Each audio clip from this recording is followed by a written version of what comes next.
হযরত জুরাইজের নামক আবেদ, যার ইজ্জত বাঁচানোর জন্য আল্লাহ তাআলা দোলনার বাচ্চাকে কথা বলাইছে। অবশ্য হযরত জুরাইজের একটা অপরাধ হলো তিনি আবেদ বড়, কিন্তু আবেগে পইরা মায়ের বদদোয়া লয়ে লইছে। হাদিসে আছে যে উনি দুনিয়াতে গিয়ে আবেদ জঙ্গলের ধারে ইবাদত গাহ বানায়া তারপরে উনি ইবাদত করতেন। সারা রাত নামাজ পড়তেন, সারা দিন রোজা রাখতেন, মানুষের সাথে মিশতেন না, ইবাদতের গভীরে পৌঁছাইতেন। এলাকার মানুষ ওনারে এত সম্মান এত আদর করত যে গাছের পয়লা ফলটা ওনারে খাওয়াইত, ভালো খানা রান্না করলে এটা ওনার ঘরে পাঠাইত। কিন্তু একদিনের ঘটনা, ওনার মা এসে ওনাকে ডাকতেছে, জুরাইজ দরজা খোলো, আমি তোমার মা আসছি। হাদিসে আছে হযরত জুরাইজ তখন নামাজে দাঁড়ায় রয়েছে আর চিন্তা করতেছে, সলাতি ওয়া উম্মি, সলাতি ওয়া উম্মি। একদিকে আমার মা আর একদিকে নামাজ, নামাজ পড়বো না মার ডাকে সারা দিব। উনি নামাজে দাঁড়ায় রয়েছে, মা নিরাশ হয়ে চলে গেছে। আর একদিন মা আসছে, একই ঘটনা ঘটছে, হযরত জুরাইজ নামাজে আছে। জুরাইজ চিন্তা করে নামাজ দামি নাকি মার ডাক দামি, সলাতি ওয়া উম্মি। হযরত জুরাইজ নামাজে দাঁড়ায় রয়েছে, মা নিরাশ হয়ে ফিরে গেছে। তৃতীয়বার আবার মা আর একদিন আসছে, এসে দেখে হযরত জুরাইজ নামাজ পড়ে। হযরত জুরাইজরে ডাকতেছে, জুরাইজ, জুরাইজ দরজা খোলো বাপ। হযরত জুরাইজ তখনও নামাজে চিন্তা করতেছে, সলাতি ওয়া উম্মি। একদিকে নামাজ, একদিকে মা, মার ডাকে সারা দিব নাকি নামাজ পড়বো। হযরত জুরাইজ নামাজে দাঁড়ায় রয়েছে, কিন্তু মা রাগ হয়ে গেছে, সন্তান 3 দিন আসলাম, দরজা খুইলাম, মার চেহারা দেখলি না, জবান দিয়া বদদোয়া বের হয়ে গেছে, তাহলে বেশ্যার চেহারা দেখিস। চলে গেছে হযরত জুরাইজের মা। মায়ের বদদোয়া তো, মা বাপ যদি কোনো দোয়া করে ওইটাও আসমানে চলে যায়, মা বাপ যদি কোনো বদদোয়া করে ওইটাও আসমানে চলে যায়। এই মা আছে কার কার? মা আছে, বাপ আছে? মা বাপ যাদের আছে, হয়তো মা আছে নয়তো বাপ আছে, একজন আছে আর কি, অথবা দুইজনই আছে, হাত তোলেন। আপনাদের দুয়ার ভান্ডার এখনো বাঁচা আছে, হাত নামান। বদদোয়া নিবি না, মায়ের বদদোয়া নিবি না। মায়ের বদদোয়া ইবাদত দিয়েও ঠেকান যায় না। অনেক সাক্ষাকারী হইলেও মায়ের বদদোয়া ঠেকান যায় না, অনেক হজকারী হইলেও মায়ের বদদোয়া ঠেকান যায় না, হাজত গুজার হইলেও মার বদদোয়া ঠেকান যায় না। মা বাবার দোয়া আর আল্লাহর মাঝখানে কোনো পর্দা নাই।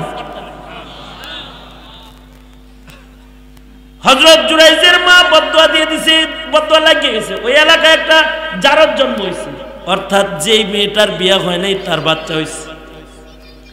এলাকার লোকেরা কয়, এই বাচ্চা কই পাইলি? তো মেয়ে কয়, এটা জুরাইজের বাচ্চা, মার বদদোয়া লাগছে, তোহমত দিয়ে দিছে। এলাকার লোকেরা যারা জুরাইজকে আদর করত, তারা জুরাইজের ইবাদতখানায় যায় ডিল পাথর মারা শুরু করেছে। দরজা ভাঙ্গা হযরত জুরাইজরে বাইর করে নিয়ে আসছে, ইবাদতখানাকে আগুন দিয়া জ্বালায়া দিছে। বন্ডামি করো, আমরা জানি ইবাদত করো, আসলে জেনা করো, বাচ্চা হইছে জেনা। হযরত জুরাইজকে রুসওয়া করছে, গায়ে হাত পর্যন্ত তুলেছে। হযরত জুরাইজ কয়, এত আদর, এত মোহাব্বত, এত ভক্তি, আর এখন এত শক্তি কেন, কঠিনতা কেন, কেন অত্যাচার করো আমার উপরে? কয়, কেন জানো না? ওই মেয়েরে চেনো না, ওই বাচ্চাকে কি চেনো না? ওইটা তোমার বাচ্চা, জেনা করো নাই। হযরত জুরাইজ কয় কোন বাচ্চা আমার কাছে নিয়ে আসো। বাচ্চাটাকে কাছে এনেছে।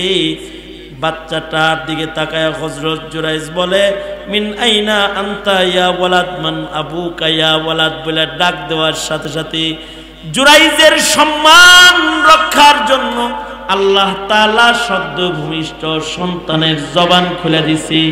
বাচ্চাটা বলে এলাকার লোকেরা জুরাইজ রে কষ্ট দিস না, চিনস না এটা আল্লাহর পেয়ারা, আনাবনু ফুলান রাই, আমি অমুক রাখালের সন্তান, আমার মা রাখালের লগে জেনা করছি।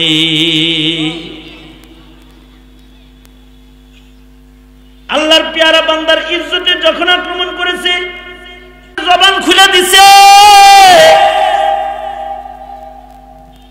এই এলাকার লোক হযরত জুরাইজের কদমে পড়ে গেছে আর বলতেছে হযরত মাফ করে দেন, বুঝি নাই, চিনি নাই, ভুল করেছি। হযরত আপনার ইবাদতখানাকে আমরা স্বর্ণের ইটের দ্বারা নির্মাণ করে দিই। হযরত জুরাইজ বলে না না না, আমার যে ঝুপড়ি ঘর ছিল সেটাই আমাকে বানায় দাও, সেটাই আমি ইবাদত করব। উদ্দেশ্য মাকসাদ হলো দুইটা, যাদের মা বাবা আছে জিন্দেগিতে মা বাবার বদদুয়া নিবা না, আর কখনো কারোর ইজ্জতে আক্রমণ করবা না, কারণ ইজ্জতে আক্রমণ করলে আসমানের মালিক আল্লাহ নারাজ হয়। রাজনীতি করো ভালো কথা, একজন আর একজনের ইজ্জতে হামলা করবা না, বেইজ্জতি করার চেষ্টা করবা না, কারোর গোপন রাজ প্রকাশ করবা না, কারোর গোপন জিনিস দোষকে খুইটা বাইর করার চেষ্টা করবা না, এগুলো আল্লাহর অপছন্দ। কারণ বান্দা বান্দাকে বেইজ্জত করুক এটা আসমানের মালিক আল্লাহ তাআলা এটা পছন্দ করে না। এটা হলো একটা কথা। তবে আমি যে কথাটা আসল কথা যেটা বলতে চাই সেটা হলো এই, আল্লাহর রাসূল এই হাদিসেরই আরেকটা অংশে বলেন লাউ কানা জুরাইজু ফাকিহান, জুরাইজ যদি শুধু আবেদ না হইয়া আলেম হইতো তাইলে জুরাইজ মার ডাকের উত্তর দিত। তার মানে 1000 চিল্লা লাগাইলে একটা মৌলবীর সমান হইতে পারবি না। পীরের কাছে বায়াত হইয়া তাহাজ্জুদ পড়তে পড়তে কপালে ঘা বানায় ফেললো, মোল্লার উপরে উঠতে পারবি না। আবেদ আবেদ, আলেম আলেম। কারণ ফাকিহুন ওয়াহিদুন আশাদ্দু আলা শাইতান মিন আলফি আবিদিন। 1000 আবেদকে শয়তানের ধোঁকা দিতে যত কষ্ট না হয়, একটা মৌলবীরে ধোঁকা দিতে তার চেয়ে বেশি কষ্ট হয়। এই কারণে সাধারণ পাবলিক অন্যায় দেখে চুপ থাকলেও মৌলবী যাকাত খায়ও চুপ থাকে না, গর্জন দিয়ে দাঁড়ায় যায়, গর্জন দিয়ে দাঁড়ায় যায়। কারণ আলেমের কাছে কি আছে? আলেমের কাছে ইলম আছে, তার কাছে ইলমের চোখ আছে, ইলমের নূর আছে। আয়াতটা আরো সুস্পষ্ট বুঝার জন্য আমি আরো দুটি দৃষ্টান্ত দেই। নামাজ পড়তেছেন, সামনে দেখেন বুকরো সাপ, নামাজ পড়বেন না সাপ মারবেন? হ্যাঁ, নামাজ পড়ব, কামড় দিয়ে নামাজ কাপড়ে পাঠাই দিব।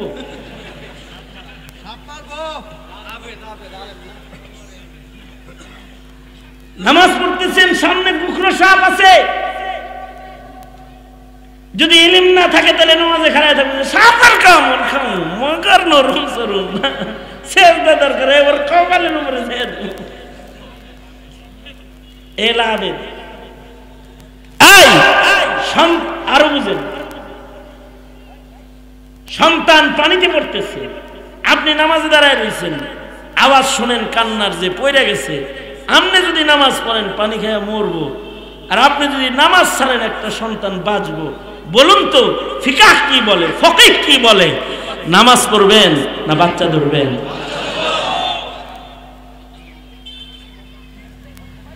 আগুনে পড়তেছে একটা বাচ্চা, চুলার দিকে যাইতেছে, চুলার দিকে হামাগুড়ি দিয়ে দিয়ে যাইতেছে, আইতেছে, লাল লাল দেখা যায়, ধরবো। আর আপনি নামাজ পড়তেছেন, দেখ কালাইছেন, মনে মনে ভাবেন নামাজও কি দেখা যায়? হ্যাঁ, নামাজের ভিতরে ফ্যান দেখো, আর ওইটা দেখা যায় না। না, নামাজ পড়ে আর চিন্তা করে যে এক এক ফ্যান এক এক কালারের, কমিটি ঠিক করে নাই কামটা। যে সভাপতি সাহেব আব্দুল কাদের ভাই ফ্যানগুলো লাগাই দিল, এক এক ফ্যান এক এক কালারের লাগাই দিছে, এক কালার লাগাইতো, নামাজ পড়তেছে আর চিন্তা করতেছে। যেই জাতির এই নামাজ, ওই জাতি কি নামাজের ভিতরে দেখে না যে বাচ্চা আগুনে পড়তেছে? যদি দেখে তখন কি নামাজ পড়বে না বাচ্চা ধরবে? ইসলাম বলে বাচ্চা ধর। সেম আল্লাহর রাসূল বলে জুরাইজ যদি ফকিহ হইতো, আলেম হইতো, তাইলে নামাজ বাদ দিয়ে মা দরজা খুলতো আর চেহারা দেখতো। আল্লাহর রাসূল কিন্তু হ্যাঁ ওয়াইসুল কারনিকে বলছে আমার কাছে আসার দরকার নেই, মার খেদমত কর।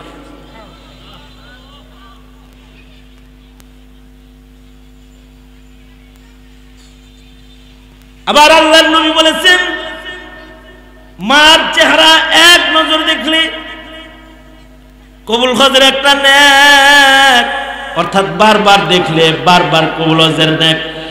এখানে তকি উসমানী সাহেব, রফি উসমানী রহমতুল্লাহ আলাইহি দুই ভাই মিলা হজে যাইব, টিকিট কাটতে লাইছে। মুফতি আজম পাকিস্তান অসুস্থ হয়ে গেছে, সাথে সাথে হজের ফ্লাইট ক্যান্সেল করে রয়ে গেছে। একটু সুস্থ হয়েছে পরে মুফতি আজম বলে তকি শফি হজে যাও নাই? না আব্বা হজে যাইনি। কেন যাও নাই? বলে আব্বা হজে যায় কি করবো, আমাদের হজ তো ঘরের ভিতরে আছে। হজ করে যে সওয়াব পামু, আব্বা আপনার চেহারা দেখে তো এই সওয়াব পামের জন্য টিকিট করা হজ সাইরা দিয়া আপনার চেহারা দেখার জন্য বাড়িতে রয়ে গেছি। জাস্টিস তকি উসমানী বলে আমার দুই ভাইয়ের মাথায় হাত রেখে আব্বা একটা দোয়া দিছে, আব্বা মরে গেছে, কিন্তু এমন কোন বছর নাই যে বছর আল্লাহ তাআলা বারবার আমার ঘরে কাবা দেখায় না। আব্বার এক দুয়ার বরকতে প্রতি মাসে মাসে মাসে মাসে বাইতুল্লাহ দেখার দরজা আল্লাহ খুলে দিছে। সুতরাং আলিম তো আলেমই। এ কারণে আল্লাহ বলেন কুল হাল ইয়াস্তাবিল্লাযীনা ইয়ালামুনা ওয়াল্লাযীনা লা ইয়ালামুন, যার ইলম আছে আর যার ইলম নাই দুইজন সমান না। টাকাওয়ালা ইলমওয়ালা সমান না, জাহেল আলেম সমান না, চোখওয়ালা চোখ ছাড়া সমান না। রাসূল বলেন আলেমের দাম ইসলামে অনেক। ইদা ফাকিহু, মানুষের দাম আছে কিন্তু ইসলামে যখন আলেম হয় কেউ তার দাম অনেক। ফাজলুল আলিমি আলাল আবিদি কা ফাজলি আলা আদনাকুম। তাই এই যুব সমাজ কখনো কোন আলেমকে মোল্লা বলে গাল দিবা, এ মোল্লা এটা বলবা, তিরস্কার করবা, ফেতরাখোর বলবা, মধ্যযুগী বলবা, মনে থাকবে তো ইনশাআল্লাহ। আলেমের ইজ্জত করব, তালবে ইলম ছাত্রদেরও ইজ্জত করব ইনশাআল্লাহ। বলুন